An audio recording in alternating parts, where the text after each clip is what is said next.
to read what he wrote because that shit that he wrote out, that right there is how it. I'll let Fanatiq explain it because what he wrote was informative and it actually showed exactly what we're talking about and doing. Like this is how the sponsors got him in, what he had to do to get his friends in, like all that shit. That was the reality of the situation, and he brought it 100%. And I think that shit was cool. And I think that everybody should fucking read it because that's how shit works. You got the link, Fanatiq? Yeah, they already linked it. They already linked it. They already spammed it. They're spamming that link. So that's my one for the year.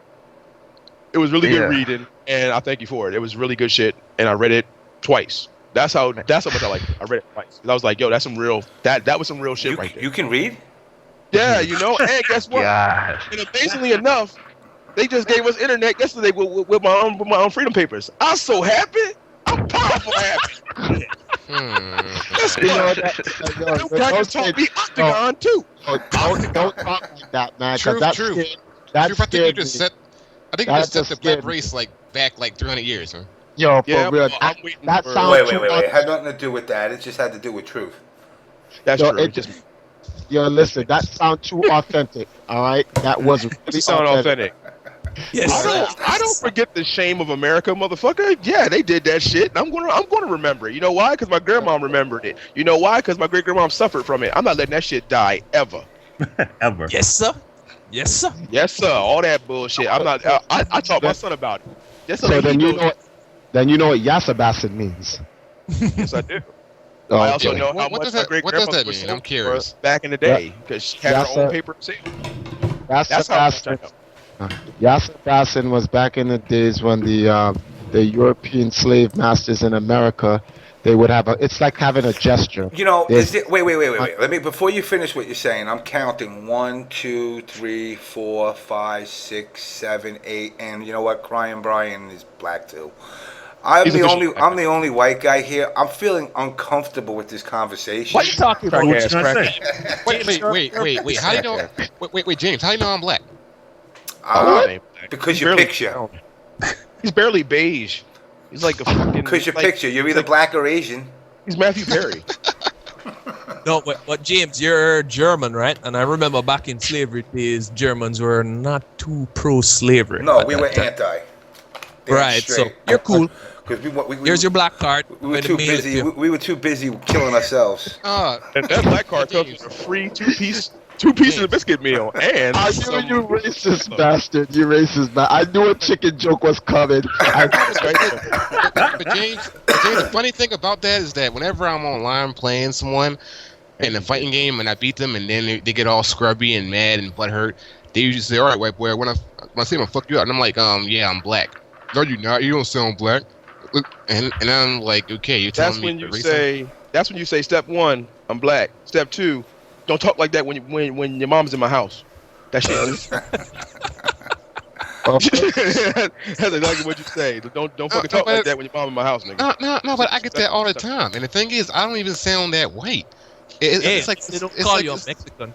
They call me a Mexican. And I said, how did you even work that out as the accent? Nigga, do you watch TV? You don't know what a Jamaican is for real? Like, where the fuck have you been? Like, what country do you live in that you don't know Jamaicans? That shit is like Man, speaking of that, legendary, man. white man, Go to mercy. Anyway, wait. But we've totally gotten off topic. You're sorry. Yeah, we definitely have. So, You guys, Lord of mercy. What the hell? Mercy. Lord of mercy. Triforce was explaining away, I guess, the plight that I wasn't a part of. I had nothing to do with. I wiped my hands clean, so I will let him resume his conversation. Oh well. No, I mean, we're trying to get Lauren in, and Lauren has been waiting patiently. Yes. Before. Yes, actually, yes. You know what, Lauren? What do you? I mean, obviously, I don't know how much of the show you've heard tonight. I heard a significant amount. Okay. Well, ultimately, man, I'm just, I'm very happy that Rolando is doing what he's doing.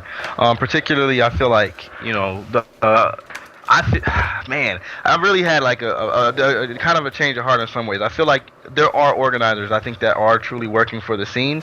I don't really feel like, before I might have looked at it as kind of almost like malicious, like, man, you're not getting these deals, and you're not either way. But I really feel like what it really boils down to now is that what Rolando is showing a lot of people is that he's just and I'm not trying to say this to be offensive, he's just better at business than a lot of the people that are running the tournaments, and so as a result, I think a lot of them are truly just uninformed on what the best deals that they can get are. They don't know how to, how to negotiate properly to get what they should actually be getting. And so then that's why, for some of them who truly are not profitable, I really feel like that's why they're not profitable. And then even though, like, some of them, I feel like they run away from these opportunities with the mindset that, man, I don't need to worry about tournament. I mean, I don't want to worry about money. I want to worry about making the tournament better. And it's like, well, I don't think money should be the main focus. Obviously, I feel like a good event is a good event, and it doesn't have to necessarily be the event with the most money. But I do feel like when you can get just better deals, like Jabali and I were talking, and I'm saying like, hey, this is Rolando showing you right now, like, hey, you can get this commission from these rooms. Like, yeah, but I don't want to hike up the cost of these people. And I'm like, no. Just because you get commission doesn't mean that it has to increase our cost. So it's not going to hurt players at all for you to get more money. If you get more money, then it wouldn't be so big of a problem for you to put more money into better rinks or whatever you want to do with it. I really hope that Rolando will continue to inform some of these organizers who have been doing this for 10 years and maybe help them really come to a realization of how they can improve, honestly. Fanatiq, Rolando tried that last year. That's how he introduced himself to the scene. But, like Filipino champ said, not in a negative way, this is what Filipino champ's point, I guess he was trying to get across when we was at VXG, that Rolando's association with me made Jabali not want to really trust or get involved with the situation. You have to keep in mind that last year when VXG signed the agreement to partner up with EMP, the first thing they got was on, what's this guy's name, show? The James Chen show. Ultra David said, why would Rolando sign with the toxic brand? Now, despite me not liking a lot of entities in the fighting game community, I referred Rolando to some of the key people I felt he should work with, which is Big E, which is, what's this guy's name, Alex Valle, which is Jabali. I told him it's a long shot, call Evo, let's see what happens, but called Evo, Mr. Wizard wanted to be Mr. Wizard, and which then the whole Evo war came up. The whole Evo war thing, like, VXG trying to be better than Evo, was perpetuated. That never existed. It was perpetuated. Oh, why are you trying to be? Jabali is the one who said, why are you trying to outdo Evo? And Rolando's like, no offense. I'm not trying. I don't care about Evo. Like, Evo's Evo. I'm just trying to bring people to my island, and I'm trying to bring esports into the Caribbean. But then you want to keep pushing, no, you're trying to do Evo, look at the money that you're offering. And then let's say Rolando Evo wanted to try to outdo Evo. Isn't that the point of the scene? If everyone's trying to outdo everyone, that means the scene will grow. Period. But I guess because of his association with me, why no one wants to trust him, and evidently, which has led to the ultimate thing, and James was there when Rolando was given the bad news. Yep. Rolando is not allowed to work with me, or the scene won't work with him. So I literally have been blacklisted. High school drama. Now, one of the things I see in the chat, I keep seeing the government money. Keep in mind this about Rolando. Rolando stated this on this show. He started his first tournament in a fucking McDonald's, dude. Exactly. This isn't like that the government just woke up one day and said, hey, let's call up this guy Rolando that works at McDonald's and try to get, a grand tournament going. He's built it up over the years, and now the government's seeing it. He went to the government and said several times and failed. Several times. Exactly. And at first, nah, we're not interested. Nah, we're not interested.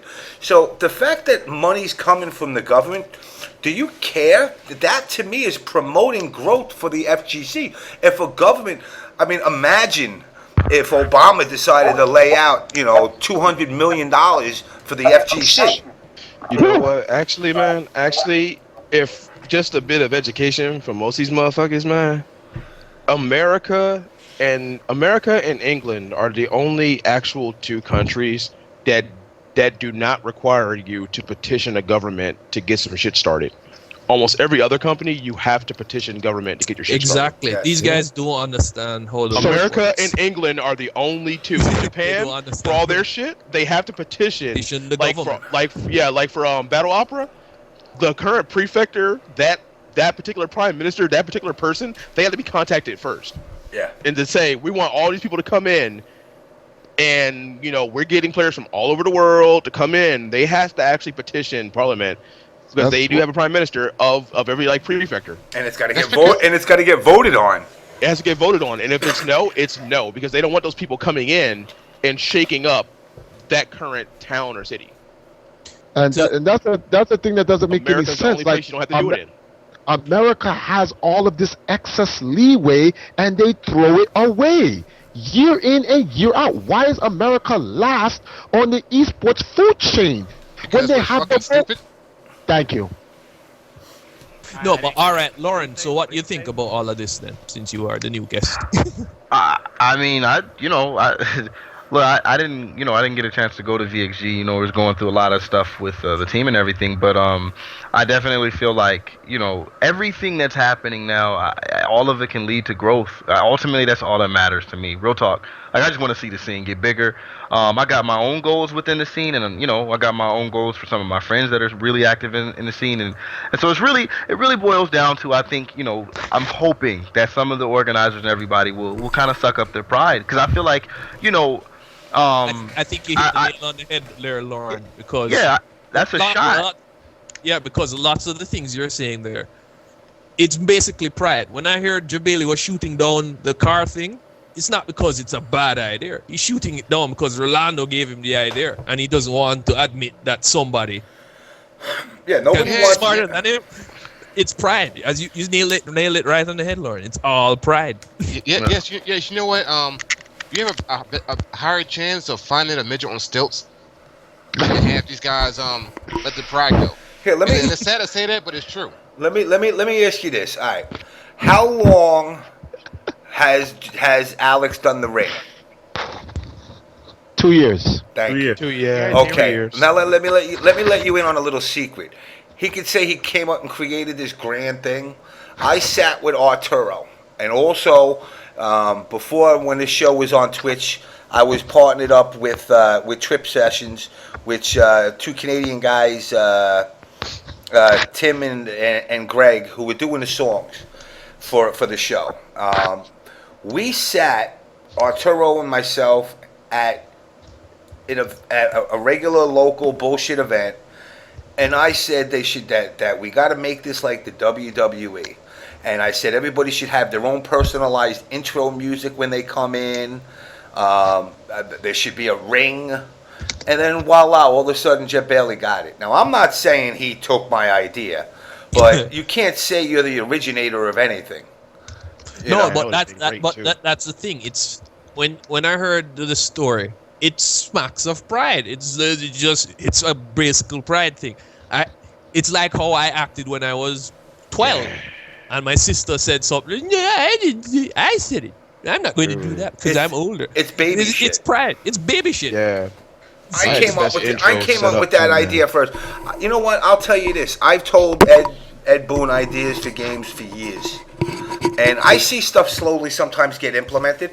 Do you think I call up and go, that was my idea 6 years ago, I want credit? No, I don't give a shit. Like, it's the same fucking idea. But mine sounded better. I said it better. Ah, shut up. And it's like that's one of the things that's holding TO growth back. Man, that intro shit would have been cool as fuck, yo, man. I would have sprang money to get DMX here and just have him snort like $20 worth of coke, go in the ring, and just let that nigga loose. He would beat the shit out of whoever I was actually going to play, and then I just hold my hands up like fucking Stone Cold Steve Austin, and DMX just be beating the shit out that dude, and I'd be like, yo, I won. And Chris G be like, man, it's DMX. Like, fuck it, get him, nigga. What? Get him. Speaking of intros, man. That would have been fucking tight. Man, That would have been fucking amazing. Come on, Truf. Like, DMX is like what? Like 5'3"?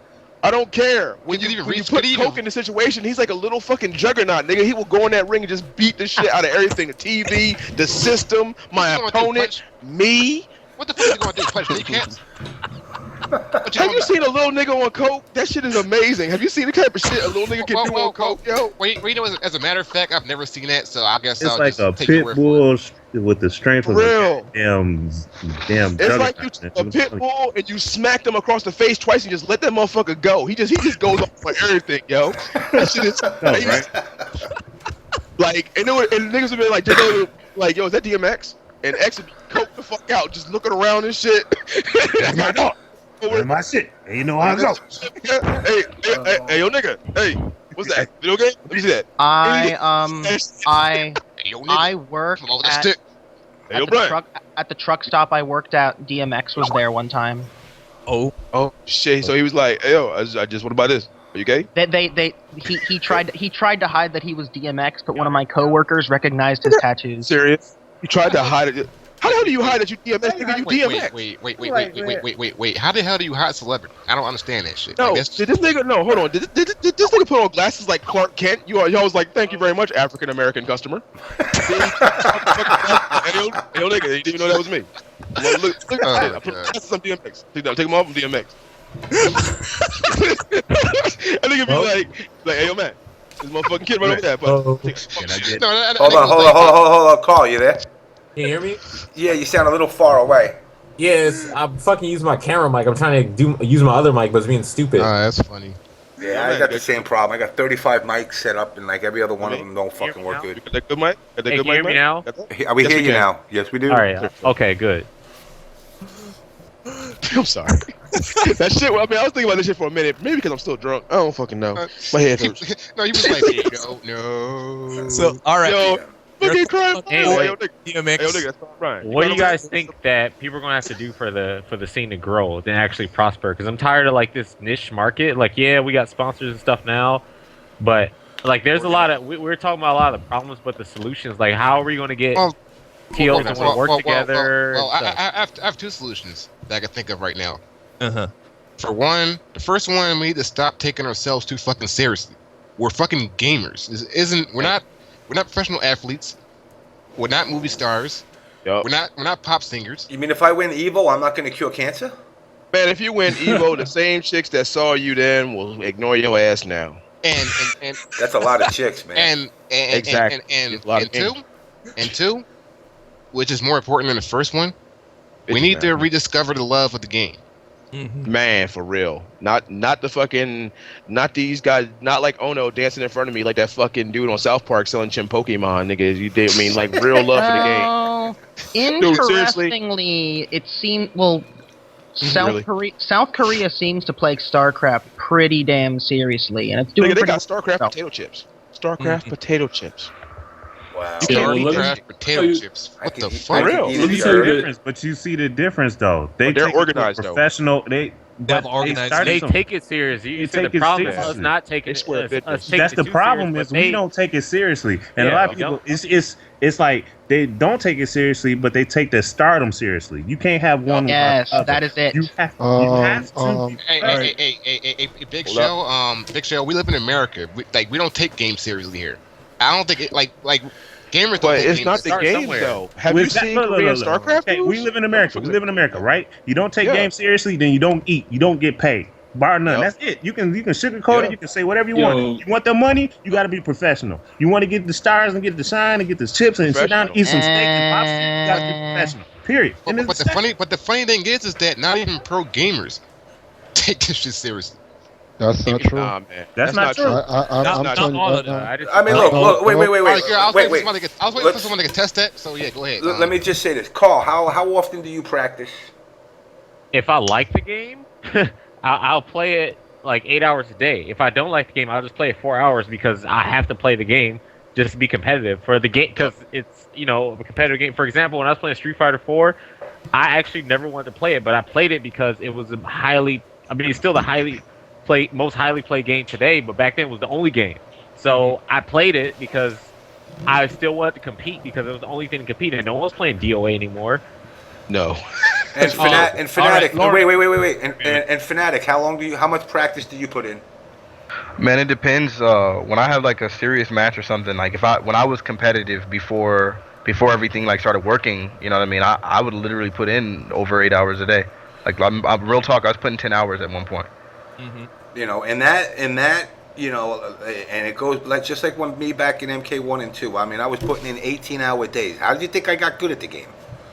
You know, it's and back then it's even harder you because know. you don't have a transcript to go through. You have to find everything on your own. Yeah, there was no game facts. Game facts. There was all news. You know what you had? All news group. Here's the thing about that, Truth. The thing is, like back then it was much harder because you were just reading shit. Nowadays, people are spoiled because they have YouTube videos, which serve as a visual aid. And they got fucking frame data. Get the fuck out of here. I wouldn't even say that because nowadays the normal format for the video fighting game is, let's just take Killer Instinct for example. Okay. For some reason, most of you guys haven't even put your hands on Killer Instinct. But what have you learned so far? Just from watching beta shit. Truthfully, I learned you learn a lot of shit. Bullshit, yeah, we man. learned stuff. You learned stuff because fucking Filthy Rich was giving out tutorial videos on a fucking beta. Right. I think he was giving out tutorial videos on a beta. No. We did not have that shit back then. You don't understand. I haven't learned a damn thing because I haven't been watching them. Well, but dude, Actually, these companies already get you ready for the game before the game even comes out, man. It proofs you.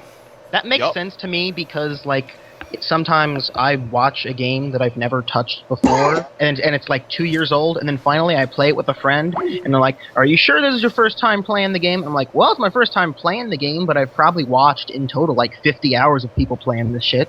Absolutely correct. Now, and because I mean, dude, the Glacius thing, they had a whole fucking tutorial video, like a 5-minute video for a game beta that you're not even going to fucking play.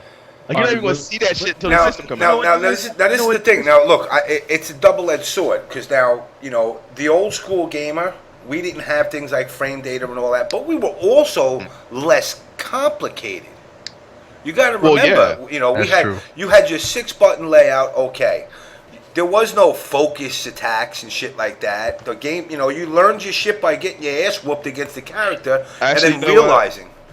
This brings up a good point. And I will ask Carl and Lauren this because both of these cats came in towards the newer shit.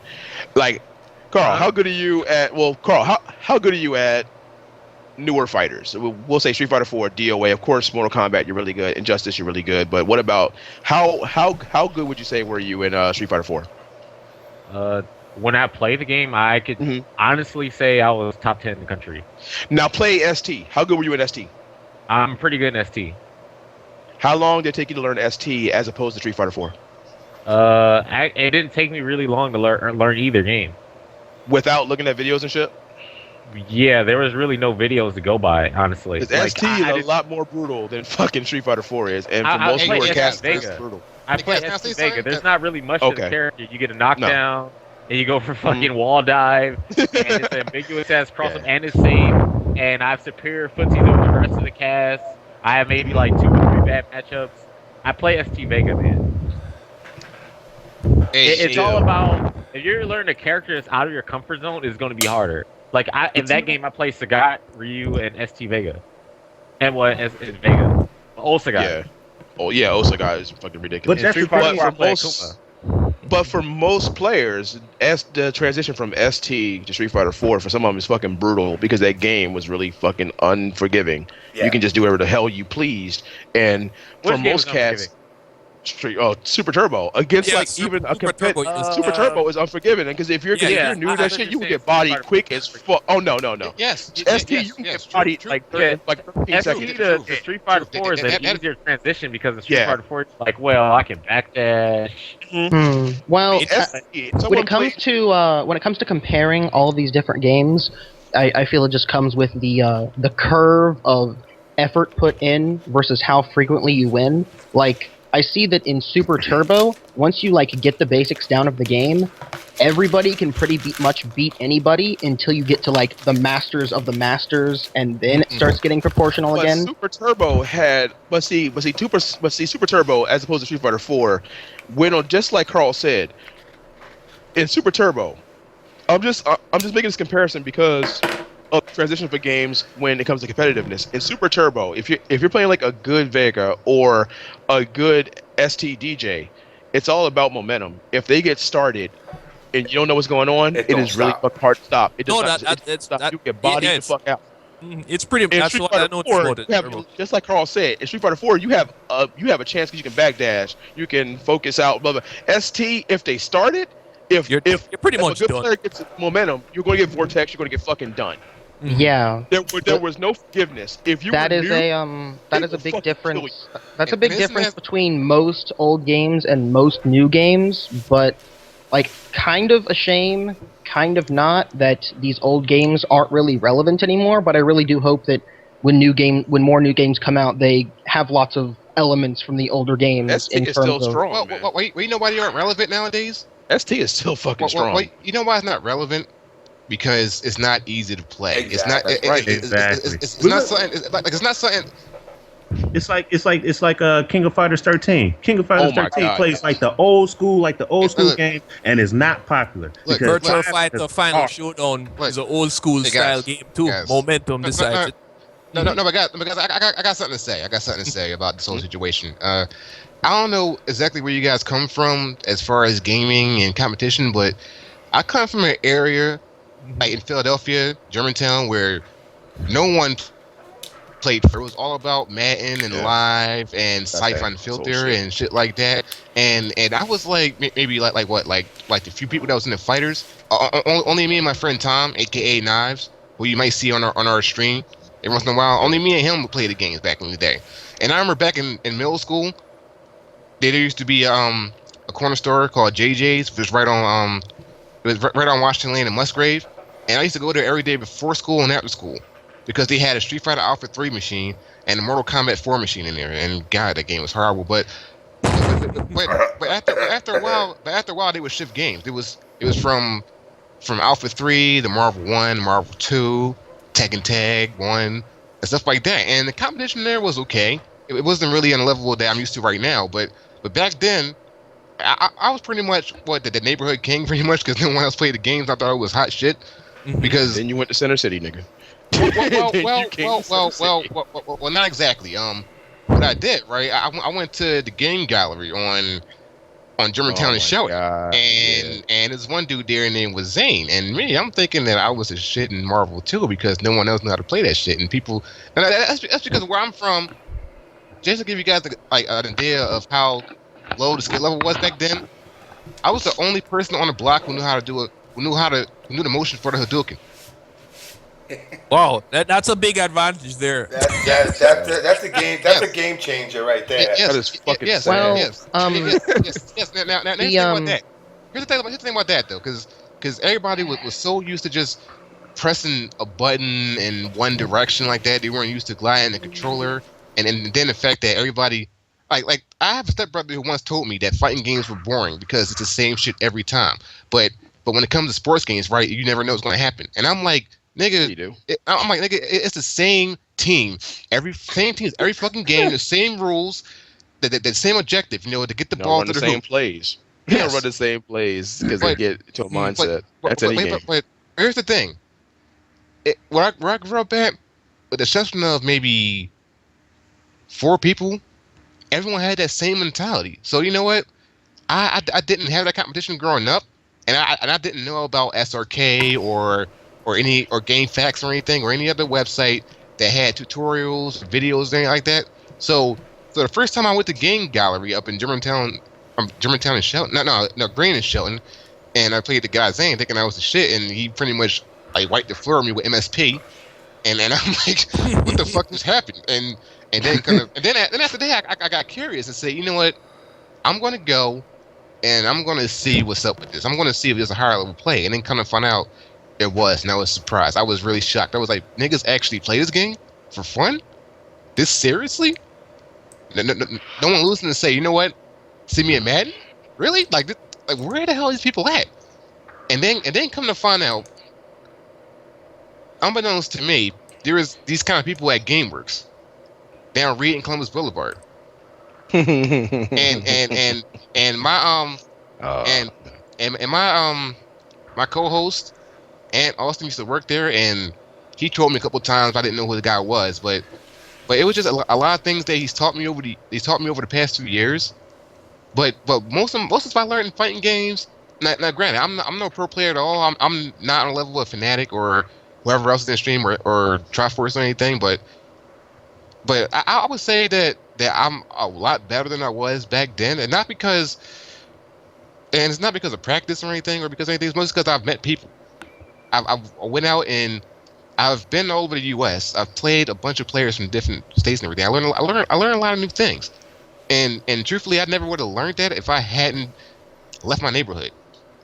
So the thing is, I know how it feels that they had the disadvantage back in the day to not have anyone that any kind of tutorials, no YouTube or anything. But the thing is, I didn't have anyone in my neighborhood that played fighting games, and that right there was just like a huge handicap. I know how you feel. I mean, that's a good thing, though. I mean, that's one of the good things of competitive fighting games for guys, like I said, for guys like Carl and Fanatiq and stuff. Even Chris G and stuff like that. If Chris G didn't have fighting games, would he be going to the places that he's going? No. I mean, I know for a fact I wouldn't. Exactly. A lot of you cats wouldn't be. I mean, because for a lot of us, I mean, for the majority of the New York natives, myself, like I said, Triforce, the EMP guys, Yipes. I mean, if Yipes didn't have fighting games, would he have went to all the places he had? Would he have met the people that he has gotten to meet? Some people do live the dream, and for some, it has been a good thing. They've got to, do this. So for some, there is some good to all this. But you know what's funny though? Yeah. A lot of developers got to be held accountable because it's like a double-edged sword. I mean, you want to make games for your diehard fans because of the execution and the footsies, but however, you want the scene to grow too. So you got to bring in new people. So you gotta gift wrap it and give it with kitty gloves and then that's another thing. A lot of these new school players are kind of pacified because look, when they cry about Chris G, about Morgan Doom, they're like, you got to nerf him. They got to nerf him. Only reason why they crying about it is because they know the developers will listen to them. Back then in the day, people was crying about Duck's Spyro Sentinel team. But did Snapchat say anything? No, we had to force our way to learn how to get past that shit. That's right? The difference was the main difference was everything was on a ROM. That's it. It's burnt in. There ain't no patch. Done. That's you don't get that option. But I think I am. Oh, sorry. Keep going. But it forced the players to get better. They had to get better. They had to get past that stuff. Nowadays, developers, they just listen and be like, oh, let's nerf this character or buff this character. That's because today's FGC is so fucking spoiled. I mean, they back in our day, well, back in my day when I was growing up, whenever I came across a character that was so OP I couldn't beat, you dealt with it until the next version came out. There was no patches, there was no nerfs, there was no buffs. Yeah, but I want to point out something, y'all. Like, Go ahead, ultimately, I look at it and I see where I am with the FGC, and I look at some of the companies involved, and I really feel like without the games being watered down enough to appeal to a broader audience, there's no way we would be where we are. Like, so, I mean, I look at it and it is a double-edged sword. I really loved Marvel 2. That was my favorite fighting. It still probably is my favorite fighting game. Love that game with everything in me.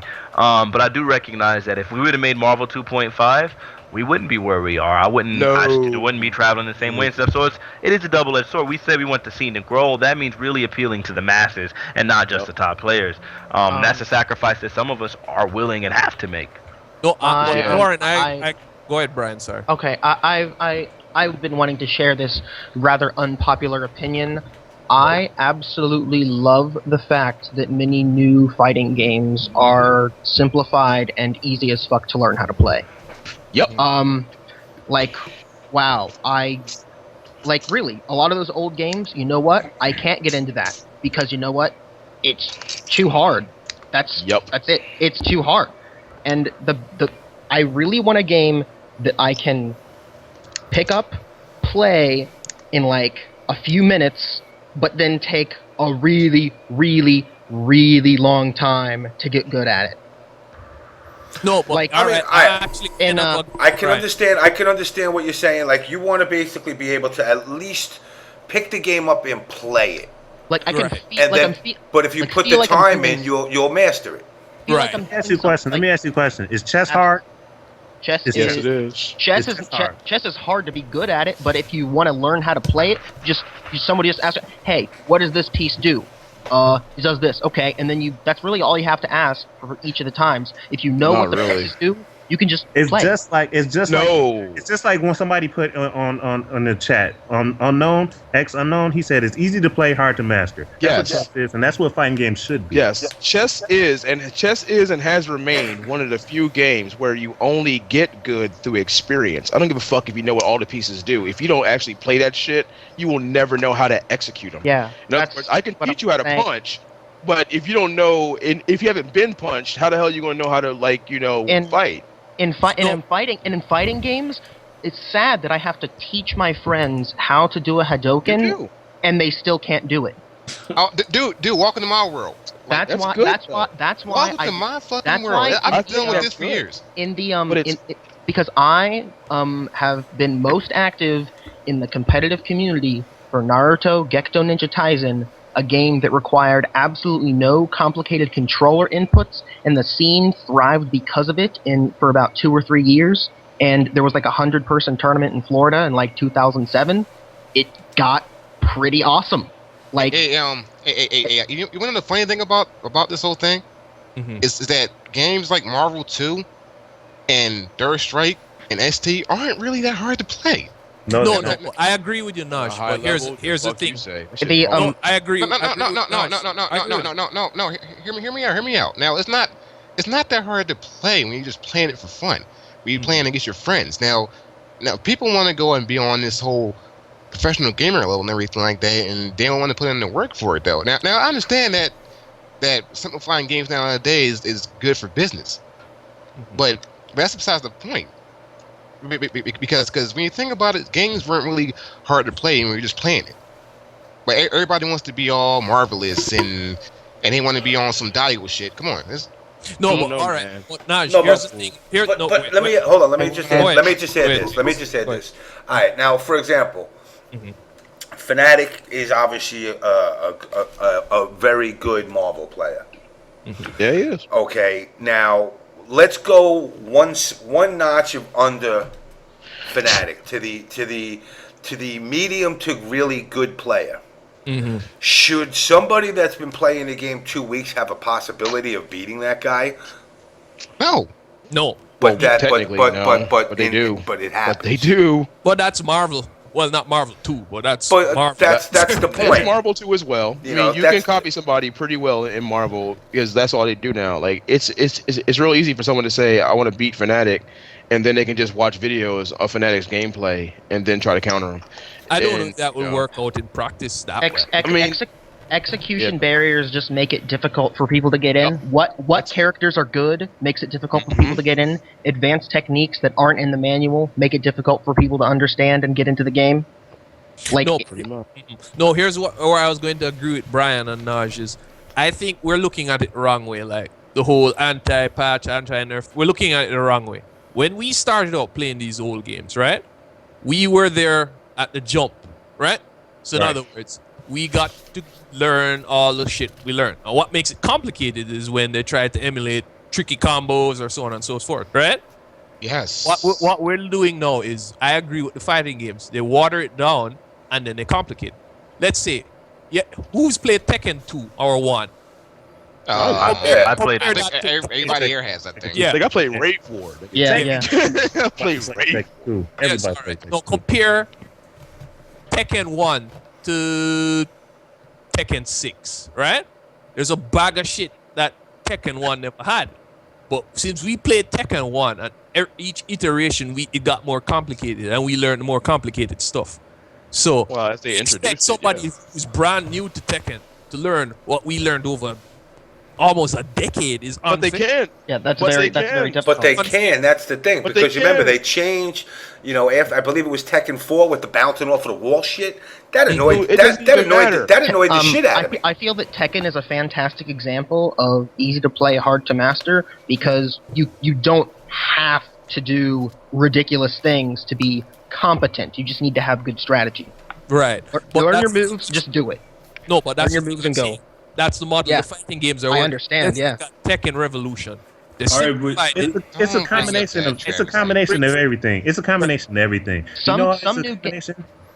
Let me just say this one point. Now I'll just be quiet. It's a combination of everything. It's this new generation as far as their attitudes. It's as far as the developers, easy sugarcoating stuff. It's like my son. He's 16 years old. He went up for football practice. He thought he was just gonna be goddamn Megatron out there, and then he got blew up. He was like, "Oh, I can run fast. I can do this." I was like, "You going against people that's trained, okay? It's been football practice. You're supposed to go. You're not gonna come out there and be goddamn Michael Vick right out the bat."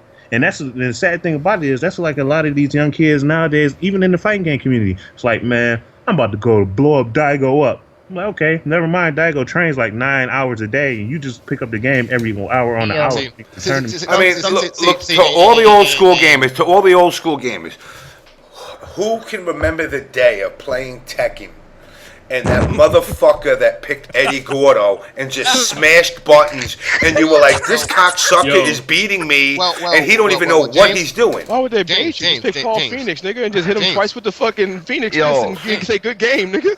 Hey, I actually played Tekken at a competitive level, and once you got competitive with that game, like, I mean, if you were just like an average player, then someone could match like Eddie, match Eddie's kicks. But once you actually like took the game serious, that was like really not. It wasn't a viable. It wasn't viable to somebody playing it on a competitive level. I'm saying, like, just remember that day when you first started playing it, and the first person everybody picked is Eddie Gordo, and he's flipping around like a fucking clown. And you don't know what's a high, what's a low, what's a mid, and you're just sitting there going, "What the fuck is this?" And I was a Paul user. Or better yet, the Jackie Chan cat, Lay Long. When he went into that he did that turn. Once they started turning around, him and that fucking the girl in the dress, the school girl, they started doing the turnaround shit and popping on you, and you were like, "Yo, what the fuck? I can't stop this shit." James. I was, like I said, I was neighborhood king where I was from, and I faced many of those Eddie players who just fucking press X and O or light and right kick on the joint, and I was a law player though, and I busted this one dude ass, and it was a wrap because everybody was gonna be like, "Oh, we just got picked Eddie." Nah, chop on. All right. We can even go back further. Let's go back to King, when it was like the way to break is fucking multiple. When that one person in the arcade knew how to do the multiple throw, and you're trying to figure out which ones, and you're trying to figure out which buttons to mash to get him to break it. You're like, oh, you know what? I have one. How about when niggas learn 10 hits? Yes. 1 2 1 2 1 2 1 2 3 2 4. I can't remember what Paul's was. I used to remember it. No, you learned 10 hit back then, and then you swore you was a shit. Like, oh yeah, man, you can't beat me. Man, I know Law's 10 hit, man. Like, man, and then niggas fell for it every time because people didn't know the pattern. Once I got hit with the Romeo special, I immediately spent like at least $50 the very next day to learn that damn multi combo, dude. I was like, I'm gonna learn this shit. I'm gonna learn this. I feel that many developers, while they do understand the importance of simplifying games to draw new audiences, they're simplifying them in many of the wrong ways. And I agree. For example, in Street Fighter 4, expert players often complained about how easy it became to do reversals and dragon punches, which actually changed the dynamic of the entire game, how easy the special move inputs were. And yes, while that did make it easier for beginners to learn how to do special moves, they suddenly made it harder for the beginners because if you want to be decent whatsoever, you're going to need to do 1 or 2 frame links consistently. That makes no sense to me. Capcom used to do experiments. Capcom, let's say Capcom like changes Ultimate Street Fighter 4 and say, "Oh, we took out all the shortcuts." You know how many people is gonna be fucking up on execution if they did that? If they was like, "Look, we took out all the shortcuts." Yo, but it's easier to say this, man. The problem isn't really the games. Though. Actually, they took out the shortcuts. They did. It's on event hubs. They took out the shortcuts for Ultra. Yep, there's gonna be a lot of salty people. They want to try and build execution in players. They put in the shortcuts for pad players. No, that going to make their life considerably more annoying. Oh, there goes Capcom stocks. Not really, because once again, man, this is what I'm trying to hit. Look, did these companies make games easier to get fresh blood into Street Fighter and all the other bullshit? Yes, they did. Truf, you know what? I answer this question this way. I blame pro players for this. You don't gotta blame them though. No. Hear me out. Go ahead. It's not your fault. It's not you guys' fault. But I blame you guys anyway because if it wasn't for you guys, like playing at a certain level and breaking games and shit and all that, the games would still be enjoyable for the average person. And then I'm saying that it's not at all, but it's like you said, games nowadays are easy to learn but hard to master. But people don't realize that the old school games were hard to play. But the reason being is because these guys sat there and watched pro players go at it, like do all types of shit they never seen before and everything, and people try to emulate that, and then come to find out they can't. And then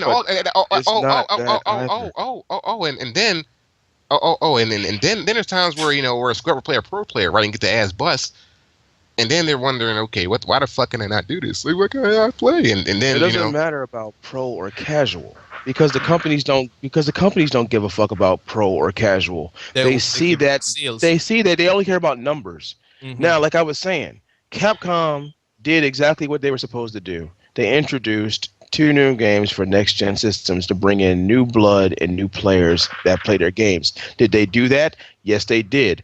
Yes, the days of Alex Valle and Eddie Lee and all them old motherfuckers, that shit got washed out when you had guys like Perfect Legend, Fanatiq, Chris G.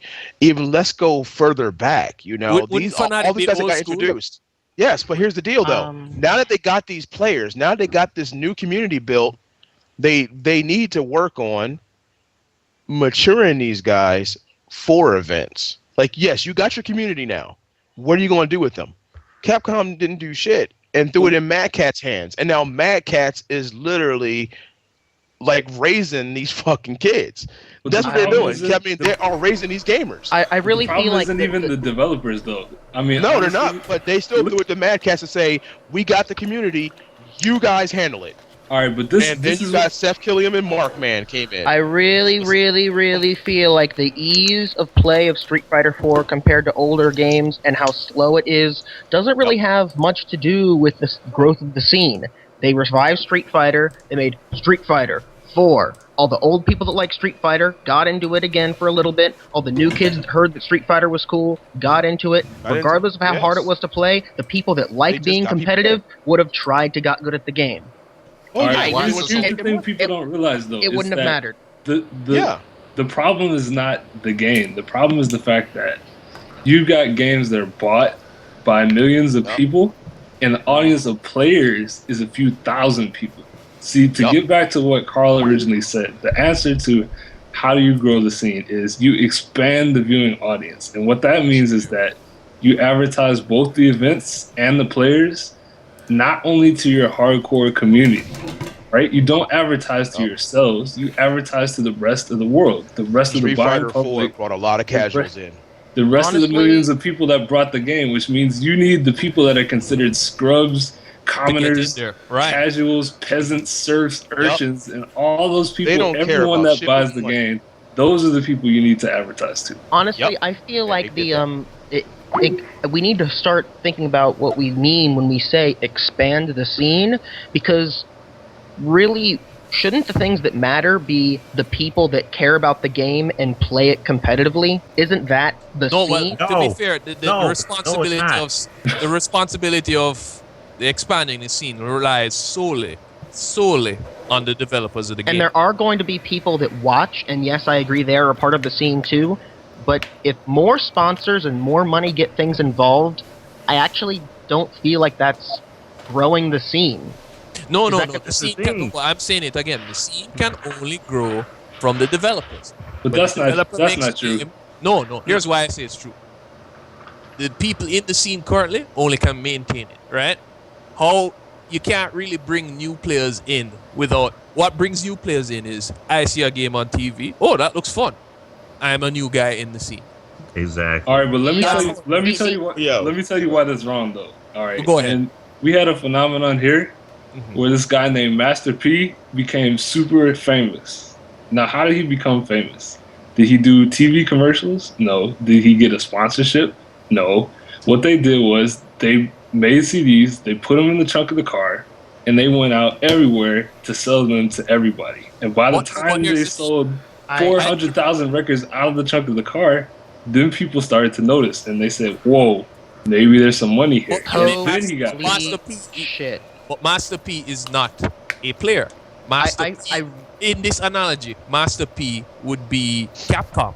Then let me tell Master you. P Then selling let himself. me tell you why that's wrong. Then, considering that I come from the Gekto Ninja Taisen community, a game that when the scene started was on Game 4 in Japan, and Game 1 just came out in America, and all the competitive players were playing Game 4. We're talking a game that received absolutely no promotion within America and no promotion from the developer in America.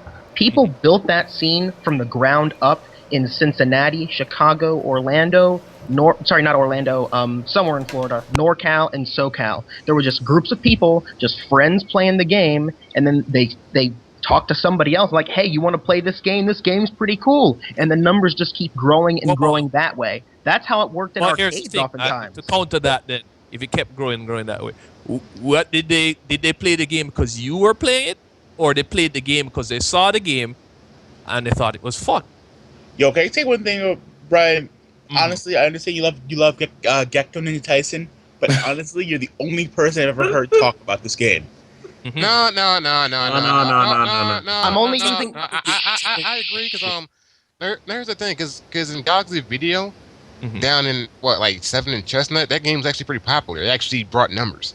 And that's like the where? developers, and that's on the developers for making a good game.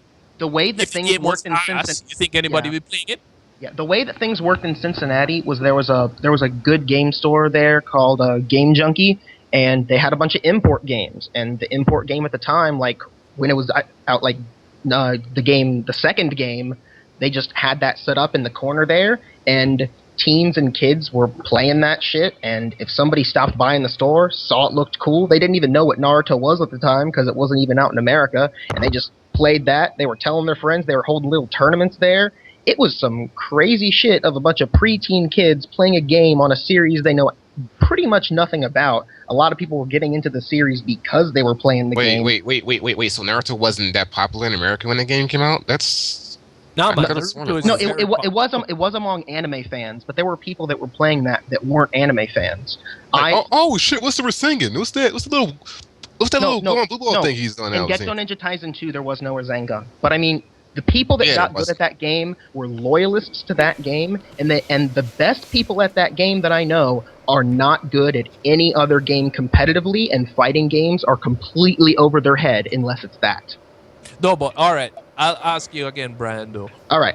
Is it the scene that made the game popular, or is the game itself? And if it's the game itself, then it's on the developers. It's the game itself that makes the game popular. Let's be real, people. Right. 3,600,000 copies of Injustice or MK9 sold. How many of those people show up to Mortal Kombat tournaments? But the thing is, most of those people don't even know. I mean, that's because the problem is, whenever we have a tournament, the only people the tournament gets advertised to are people inside our own hardcore community. The rest of the millions of people that bought the game have no clue that this stuff is even going on. Yes. People are going to share the game with their friends and promote it amongst the community if they feel it's a good game. So if the developers make a good game, then yeah, the developers do have a lot to do with it. But I feel the most people that have to do with it are the people that start liking it in the first place. We got to get the word out.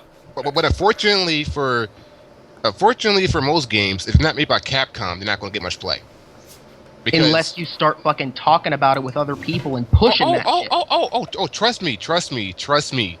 Me, my friend Tom, and a couple other people have been pushing other games like KOF and Blaze Blue and shit like that.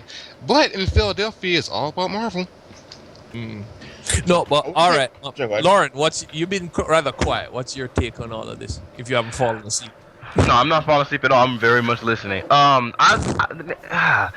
funny. I was just telling my brother about this. I feel like a lot of times people try to just name one specific thing that's going to result in whatever outcome you want, and it doesn't work that way. It's like this. When we talk about what's going to grow the scene, it's a combination of a bunch of things, because there are like maybe 80 different aspects to the scene overall, right? So yeah, I think increase in sponsorship, yeah, that helps a lot. I think players doing a lot to help bring awareness, I think that helps a lot. I think more content to help beginners like get to the better place. I mean, to become more competitive. I think that does it. I think money attracts people. So I think like really high payouts right there is something that makes players say, "Hey, this is actually worth my time to actually play." There you go. I think there's a billion different ways we can do it. I think professionalism. Look, we always hold players to a specific standard of professionalism, but without saying any specific names, I think players have done some things, and I think people have reacted to the things that the players have done in some super duper unprofessional ways. I think that's repulsive to would-be sponsors and stuff in the scene, which means less money in the scene, which means that could be cause less growth. I mean, there's like so many different ways of going about it. I think the developers are absolutely responsible in some ways. I think Capcom could really grab the FGC by the horns, kind of, and really by the reins, rather, and really try to start spearheading some more people in there. I think there's a billion different ways of going about it. I don't think any individual thing will do it, but I definitely feel like everybody should really be working together. Like there needs to be more professionalism on all these levels.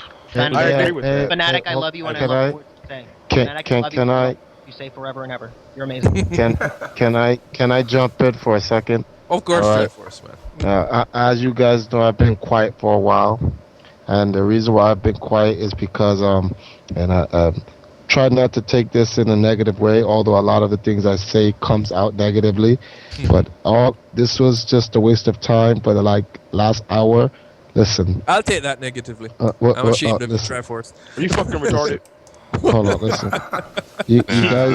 You guys need to understand something, and I'm telling you this not because of my opinion, but because of my experience, the things that I read, the things that I hear, the meetings that I'm involved in. This has nothing to do with us anymore. That is why the community is dying.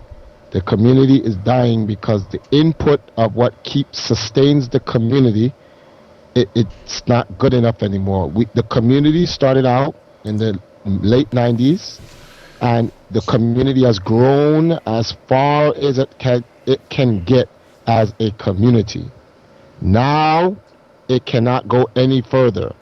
And in order to go further now, we need to go to the industry, where the leagues, the investors, the publishers, the sponsors, all this other stuff we're talking about, irrelevant.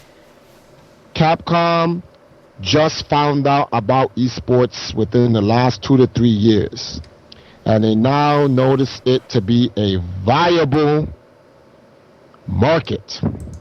And that is the only reason why they're going to even invest the time into it, because they feel that this is a good, cheap way to market, to advertise, and to promote their game. This is about money. This delusional scene keeps creating all of this extra stuff. This is about money. The money men are coming. They're going to buy out the scene. All of our little arguments of what we think was back in the days where we played Karate Champ and all of this old delusional old man shit, none of this matters. They're going to come in. So they're going to industrialize the scene, and after they industrialize the scene for the new market, which is the new players, in which they're going to get guys like Daigo, guys like Infiltration, guys like Tokido, and they're going to create these guys into professional gaming athletes and celebrities, and these guys are going to be the endorsement tools used to make you like the game. I need to get on this. Wait.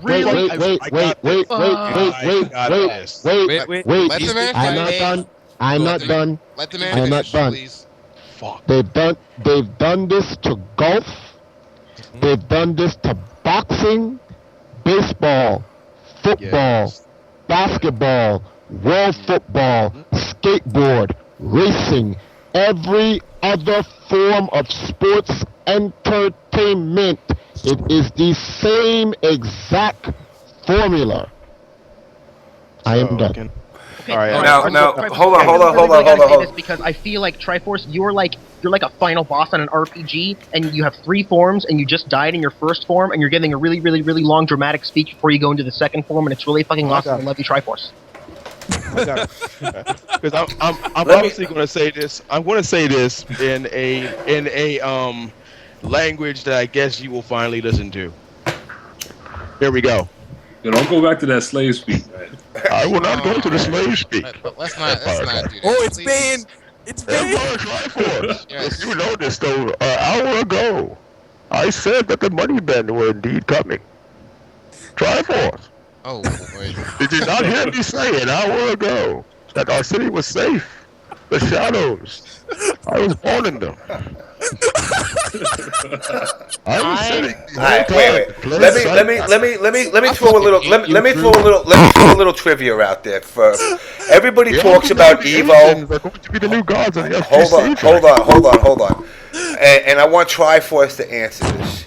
Out of every tournament that you've been to in your life, what was the best formulated tournament there ever was? Insert agents. Nah, this is gonna come off biased, but no, it's not, because it's the truth. Oh, I'm sorry, Evo. VXG, son. No. Evo, man. Any tournament Nintendo has run. The Nintendo World Championship. Oh yes.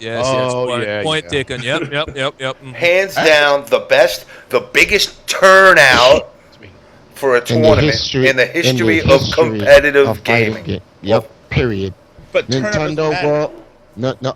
Excuse me. No, it doesn't, because you know why? Capcom and all these companies already made their money off the FTC. Oh, he means for We're Nintendo. not out there getting anything out there. Your feedback, BigShel. Casual players don't care about us. But we have to market ourselves differently towards casuals to then even be relevant to Capcom. Because right now, us grinding it out for 10 hours a day, it doesn't mean a damn thing to somebody who can't throw a Hadouken. Bro, you know this is sorry. Care about any of that.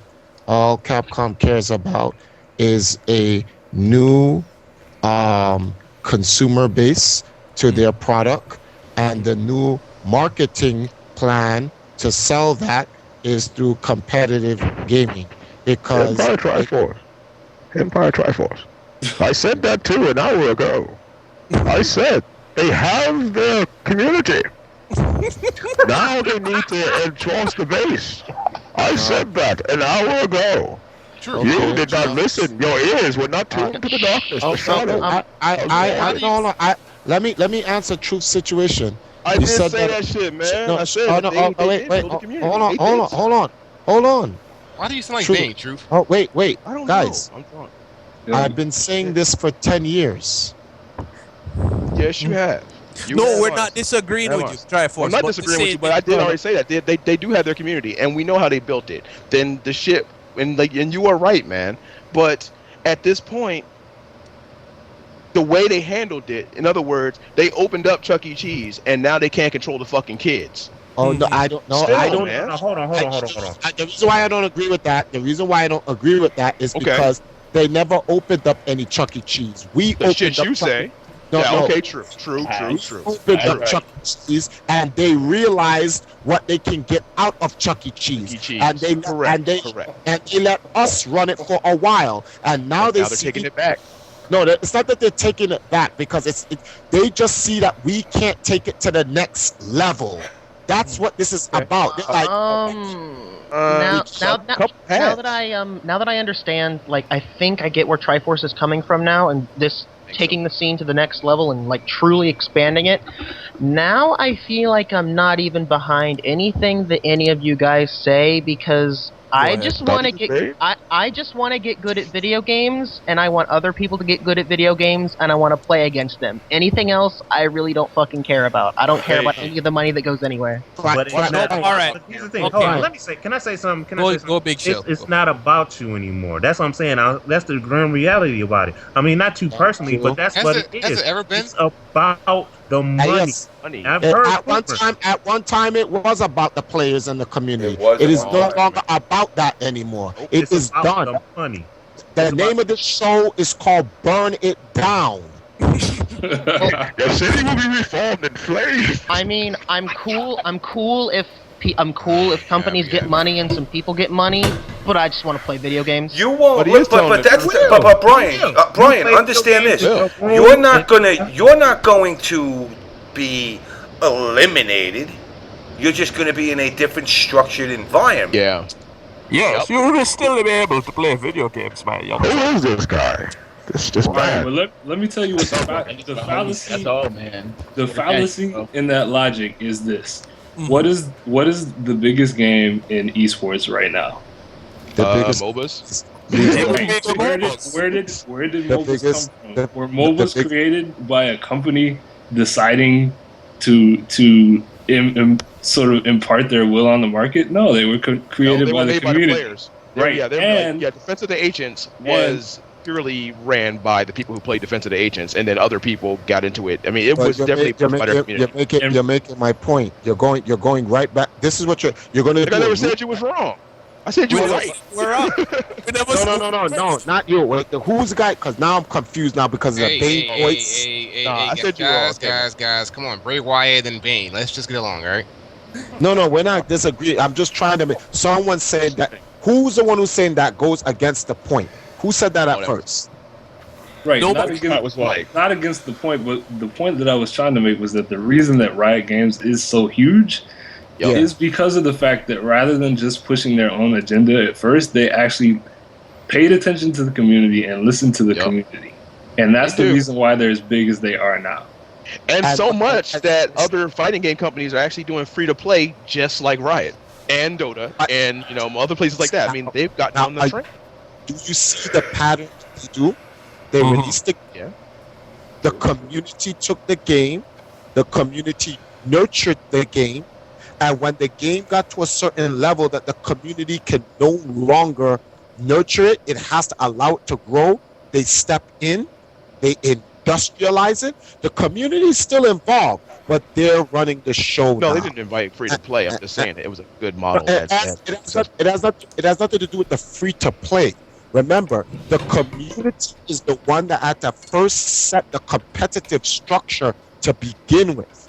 What they're though, for League, if motherfuckers had to pay for League, you wouldn't see that many League players. No. All right, okay. Let's try this from the absolute beginning. I'll give you the prime example. All right, cool. The absolute beginning, you just had video games. They just made them, you played them, you loved them. Yes, you did.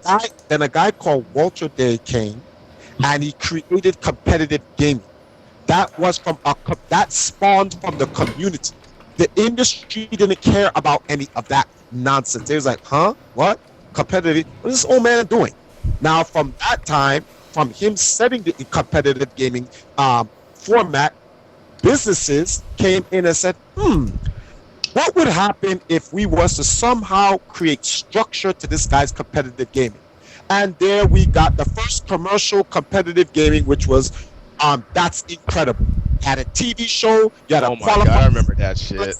And that was in the 80s. From there, he was Nintendo was like, whoa, these guys could do that with ABC. Let's create the Nintendo Power Championships. Then you had the Nintendo Power Fest, and then you had the Nintendo World Championships. And then from there, that was now when you hit the early 90s. And Doom came out, and Quake, and Castle Wolfenstein. And those guys then set up their communities, and all these guys started plugging their large-ass computers to these LAN events so they can have tournaments. Then you had CPL coming. And then from CPL, and you see how it all grew.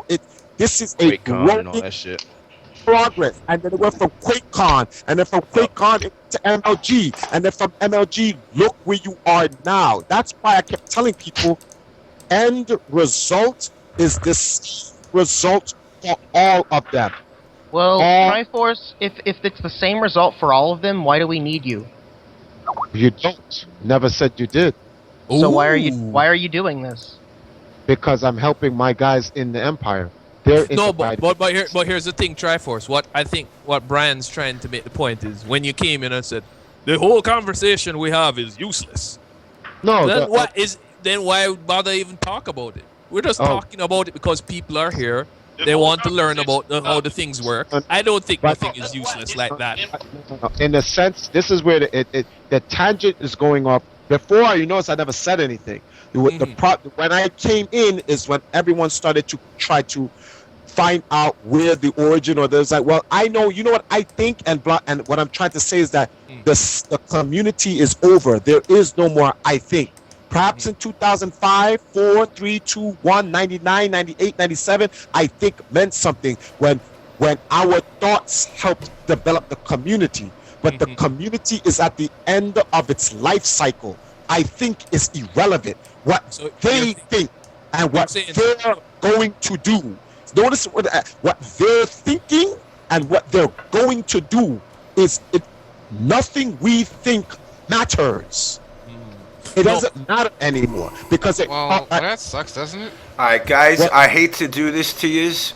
My ass has got to be up in 2 hours, I gotta sing. and I want you to sing. Yay! So I am gonna have you sing. Yay! Motherfucker. And All right. and then I'm gonna cut each of you loose. I know we can talk Can I say about. one thing? Go ahead, man. All right. Happy birthday to Truf and Yay! and Lauren. Hey, Lauren. Yeah, your old ass, man. Is Lauren still there? Yeah, I'm still here. What's up, man? Hey, man, I love that collusion beat, dude. That shit was hot. That's all. I really appreciate that. And one more thing. If I could give some shout outs. Yeah, man. That's cool. All right. I just want to give a shout out to J1 Studios. You can check us out at j1studios.com. We do web comics, music. We do events, shit like that.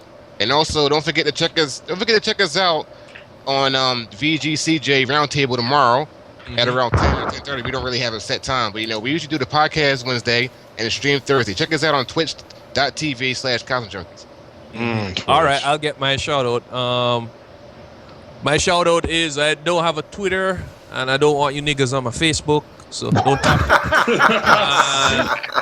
I don't need your attention. I got a job. I'm not talking to people in chat, talking to people in the stream. I don't need your I don't need it. Go fuck off. But please listen to what I have to say. All right. Might as well go around the circle. Yeah. And we'll close out with Brian. So, who's next? Who's that? Well, I'm gonna go ahead and say, yeah, I'm out. I mean, ain't really much to say. Look, I'm gonna just say this real quick. I am going to go ahead and dismiss myself from social media for a little bit. And that doesn't mean that I have anything against anybody. I kind of really just want to do my own thing for a little while. So if you guys don't see me for a round, it's all good. I will be back around. But you won't see me as much in social media. That's all I'm saying. But I do appreciate all the respect and all the love that I have received for that. It was more than I could have possibly imagined. I really expected to get an unbelievable amount of negativity, and it was virtually all positive. I respect that. I really do. I appreciate it. Now, if you go away, if I call out AGE Fanatiq 3 times really fast, you're gonna reappear back, or? I'm hoping one of my stream monsters. You gotta click the website 3 times, then go to the blue. You gotta go to the blue fucking headphones, then the purple controller. Then I heard all right, Fanatiq. I heard if it's in the middle.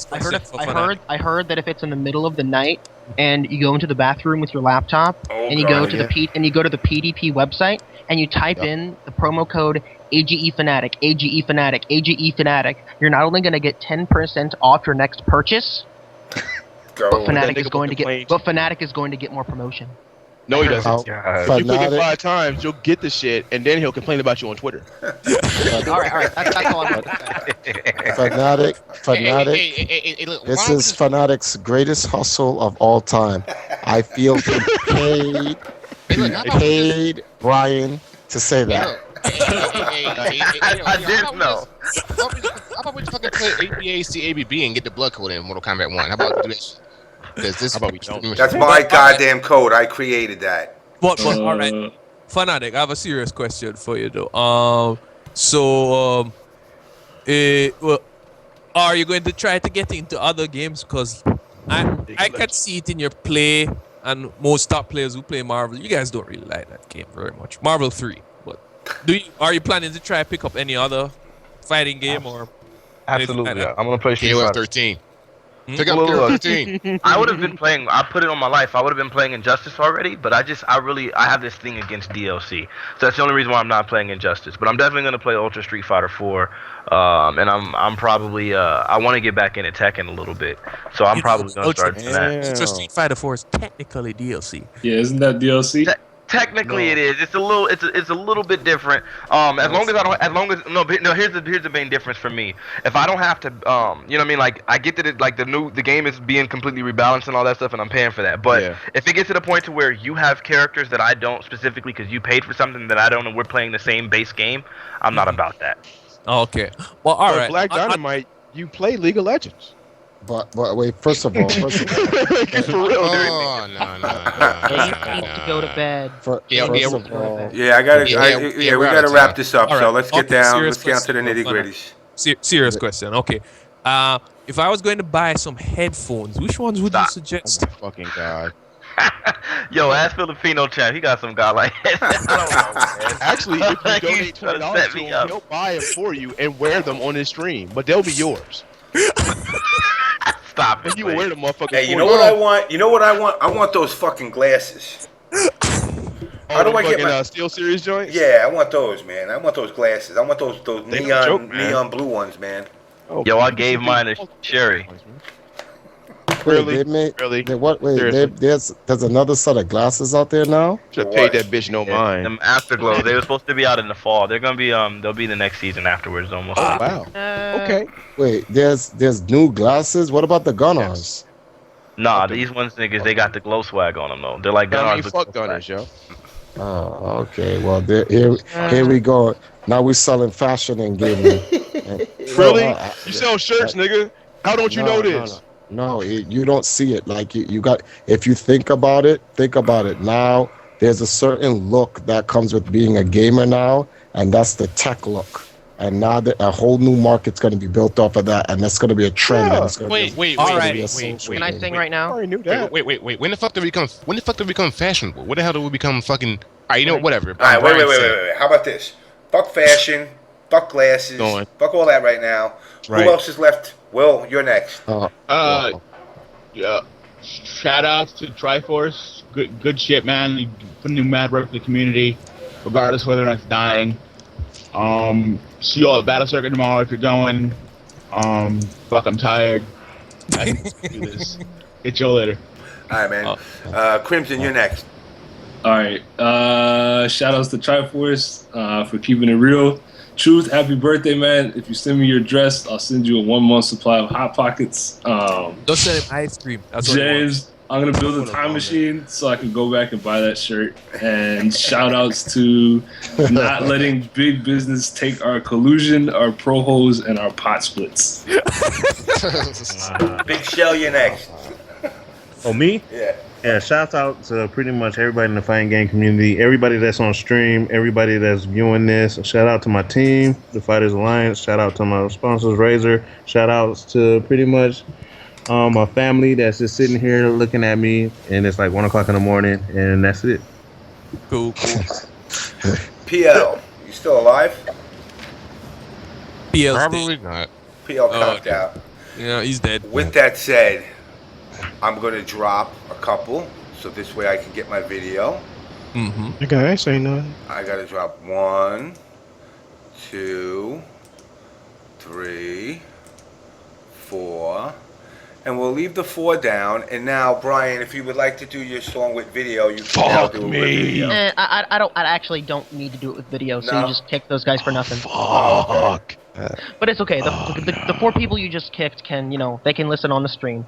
So I guess before I sing my song, I suppose I'd like to say shout-outs to fucking absolutely nothing, I don't know. Because I was gonna go to New York this weekend, but I realized I didn't plan ahead enough, so now the Naruto community is gonna be really, really mad at me because I'm one of the best players and I'm not gonna be there. Oh well.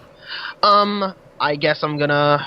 Let's see here. I'm gonna turn off your guys' sound so I can... I actually have some instrumentals on this one, so... That should be interesting. Well, we can get Fanatiq to play fucking piano. No. We don't need that. A nigga like, yo, man, he like Lionel Richie with that shit, yo. You need to really hear it, yo. I just need to let you know that if you play songs over the internet, it's not always going to sync up correctly, and people are going to be all kinds of mad. So let's see. I'm going to turn my sound to audio settings. My speakers are now off. I cannot hear a you say. And if you're insulting me, I can't hear you. Good for you. And okay. Start my house. I am taking off my headphones. My mic is now on the table. Motherfucker. The headphones are near the mic, so it will be able to hear the instrumentals. If the audio balance is bad, Just fucking go already. Sing, motherfucker. Jesus Christ, I want to tear gas his house so bad. I swear to God, I don't want to do that shit. it's another show. Conversations flow. The stream chat is like Kappa la la la la. Open Google Chrome. Check some Twitter posts. Not incognito. Kappa la la la la. It didn't take eagle eyes to notice his odd address history. You know it takes only one person to pause it and capture their hate you, James. screen. Na na na na na na na na na na. Wow, great job, Jabali. Trannies. If you ever use the word Kappa again, if I ever see you and you will not see me, I will fucking stone cold stunner you, and you will know why. He's not done. Great job. God damn it, there's more. Like KO? Yeah. Maybe Kayane? Yeah. Well, you should know only one of them has a JJ. Wait, are you surprised? Yeah. Did your dick rise? Yeah. Sounds like you've got some kinks. Nah, nah, nah, nah. So a body that has a hard penis really gets you off, but you still want curry butters with the great asses and the nice boobs on top. For all that I have entailed, simply Google she-male. But please remember that they enter Arizona all the same, so you should not scoff. Vids of Eva Cassini playing with Jamie of a place. James, you evil son of a bitch. Strange addiction, it's your decision. Give escorts a call. Wow, great job, Jabali. Trannies. Is there more? Just say no. Just say no. Fuck, there's more. I'm gonna put this as my Fuck me. I'm gonna put this as my ringtone. This is awesome. Some trannies. It isn't homo. They still have titties. Don't. Oh my God, there's more. Wow, great job, Jabali. They're so feminine. You just don't get it. Don't lie, you'd hit it. Wow, great job, Jabali. Wow. This will probably get us banned from Ustream now. Nah. Awesome. You sure? He's talked about homosexual stuff and Jabali. I think that qualifies us as actually being baddies now. No. You sure? He was Okay, I can hear you now. We was just. He was just singing a song. I'd splash your house. When you doing an album, Brian? As soon as I feel like it. All right, Brian. You got some shout outs you want to get out there? Well, I suppose shout out to anyone that probably is going to the tournament for Naruto in New York on Saturday, which isn't listening because they have better things to do, I'm sure. What are you trying to say? Like crying their hands and jerk off. And also shout outs to Truf for always talking a lot. Because I think I'm American, nigga.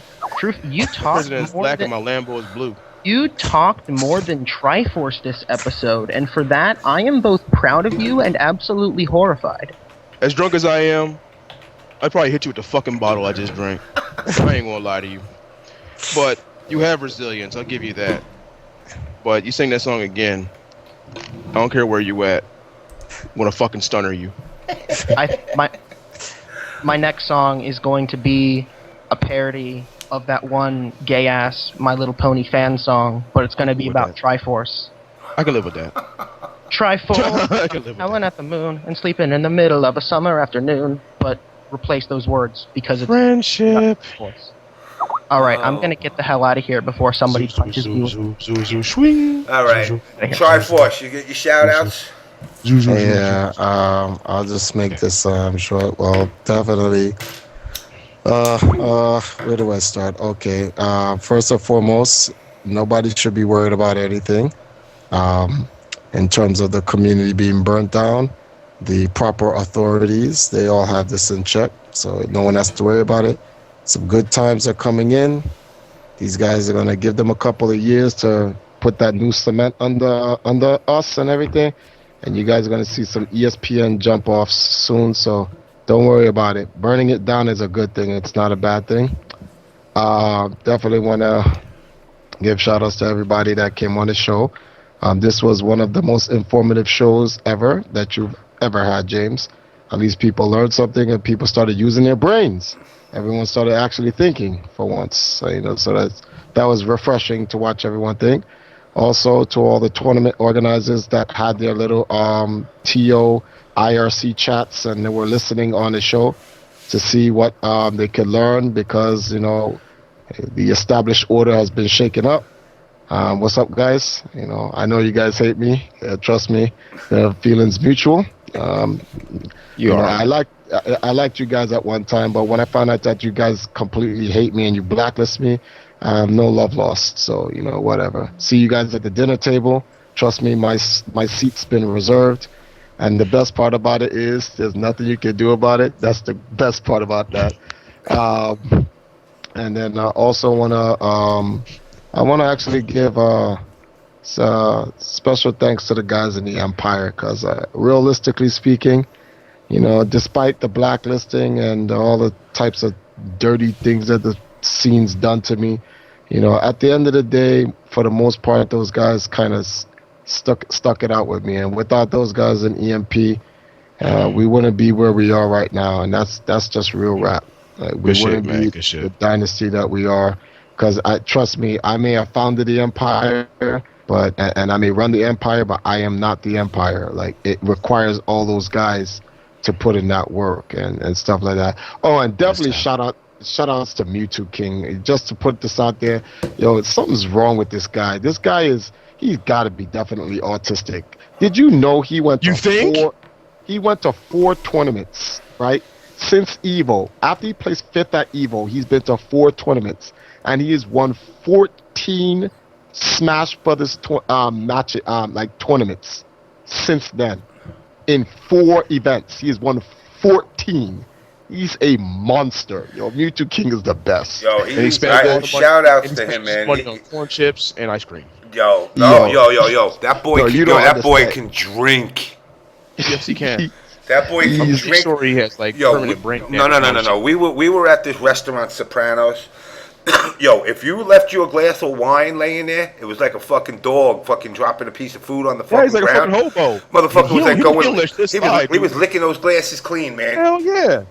Nigga he's like a homeless heroin addict. That motherfucker don't give a fuck, man. But he's a great guy, man. I gotta say, I fucking shout out to Mewtwo King, man. That kid's amazing. He's definitely a monster. And shout outs to the Fall Classics, Joe, John, Larry, and E. For at least being the first to bring together the most powerful TOs. Hopefully, the guys in the West will take that as some type of indicator. Do the same, and then it's like the NFL. You have the AFC and the NFC, and eventually we can come together. And definitely shout outs to my what's this guy's name? I'm sorry, because I'm tired. Definitely shout outs to Sundance. Yeah, Sundance is a funny guy. I like this guy. Shut up. Yeah, but that's it. I'm done with that. Shout outs to everybody in the scene. All right, man. And last but not least, the fucking birthday boy. Yeah, I'm fucking. Yeah, my head hurts. I'm fighting the urge to vomit. Shout outs to. Yo, come on. Throw up on stream. Shut the fuck up! I'm trying to be. Throw up on stream. Shut up. No. Did you ever eat? Did you ever eat tuna fish with peanut butter? No, not really. It's actually pretty good. Nigga, I'm eating a bat, motherfucker. A live bat. I ate that shit. What are you, Ozzy Osbourne now and shit? No, nigga, I was poor.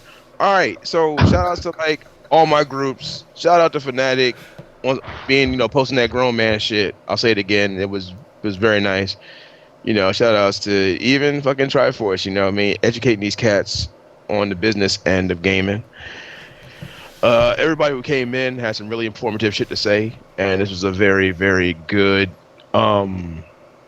this was a very good show. Like this one was like a real good gem, and I hope that folks pass it along, even with the camaraderie. Sharp, but this is the On Blast show, so James, you're being too fucking nice. Shout out to Markman acting like he fucking bought DuckTales Remastered when he got that shit free from Capcom. Nigga, stop playing.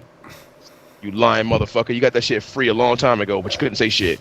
Now you're gonna say you bought something. Bitch, you don't buy shit. You get it all for free. Quit fucking with these people. That was our on blast moment. Yeah, Rolando was good to go. Shout outs to me drinking a bottle of whatever the fuck that was that had no label, but I'm pretty sure I'm seeing through time right now. Today, the most infamous and hatred-ridden baby was born. So yesterday? The first cast of this show. But for me, it was Tuesday. Bitch, it was Tuesday when we got it. Shut the fuck up. Oh, God.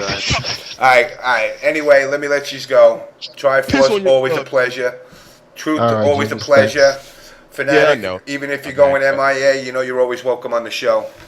You want I appreciate that. Like, don't do anything crazy like, on your pilgrimage to Mecca, wherever the fuck you're doing. Just don't get locked up. Get locked up, man. Don't get locked up. Don't fuck with them white girls. And you know what? I don't want to. I'm actually trying to end the show, but I do want to mention one thing that, on a serious note, obviously we all know Noel Brown's situation. Let me just say this. Had there been some kind of union in place and some kind of funds that he had put aside, well, guess what? Things would have been a little bit. James, you're not beating that. I'm not beating. Talked. Yeah, and he called. Yeah, fucked up. Violated that joint. No union would have touched that shit. No, but he would have had money. He would have had the money on the side. Oh, to get out. To get out. On bond. If it was. No, he couldn't even get out on bond because he violated fucking protection. No, they'll still give you another one, but they'll make it $25K. Okay. Because they said that he broke. From what I know, he broke too. He broke the conditions of his release, and he broke the protection order. They charged him with two things. I really don't want to talk much about it. Yeah, it's personal but he got tampering with a witness and violating the restraining order. Yep. So he called her. He's. I hope he does all right, man. So you know what? If you're not a religious guy, I don't give a shit. Noel is in my prayers either way, because Yeah. I don't like seeing anybody locked up, especially when it comes to shit like that. Locked up. But anyway, with that said, guys, I'm gonna laugh. Black man in Florida, don't fuck around with a white girl. He called that white girl, trying to tell her not to sing. That bitch called the popos. Now he doing his thing. Night, nigga. Keep your butthole tight. Don't drop anything, nigga. Soap, fucking potato chips. Don't drop a pillow. Don't lay face down. Yeah, watch out for those white girls, man. They snitch. And with that said, I'm wrapping this up. I'm wrapping this up, Truth. Guys, thanks for coming on. I gotta go. I gotta do my shit. I gotta get ready for work in fucking 2 hours. Real, yo. Same thing here. So, good night, everybody. All right, guys. Thanks for coming. You're always welcome. Buy my shirt. All right. Buy my shirt.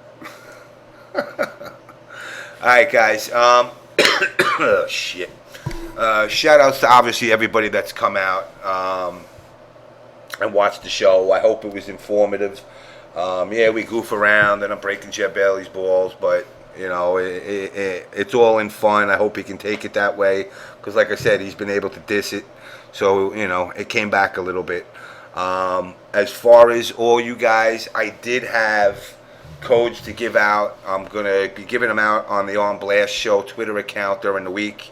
I ain't got much left, and I got a lot of old ones, but I will drop a couple of them in a few minutes.